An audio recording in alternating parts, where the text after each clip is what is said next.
Kieran Gilbert, our chief political reporter, and Elizabeth Tilley, our chief Brisbane reporter who's been covering this campaign from day one, are at the Brisbane Convention Centre, which is where the LNP are holding their main function this evening.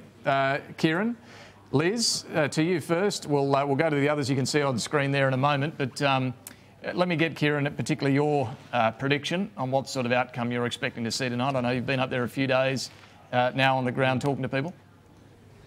David, initially I was probably more thinking in line with what Senator Brandis was saying, but having spoken to a couple of LNP people on the booths today, the mood is very dark. One in particular in the southern suburbs of Brisbane, 9% margin. He's telling me, a long-serving operative of the LNP, that he feels that the swing is upwards of 15%. And then into the regional areas as well, Bundaberg, I'm hearing double-figure swings.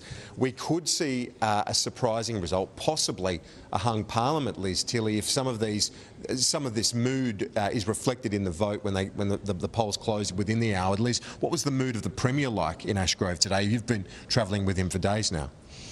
I have, Kieran, and he voted at Newmarket State Primary School this afternoon, and he basically seemed quite relaxed, which was a bit of a surprise considering he's very much at risk of losing that seat of Ashgrove. But he turned up and he actually came in through the back, a bit of a sneaky back exit because there were some environmental protesters out the front.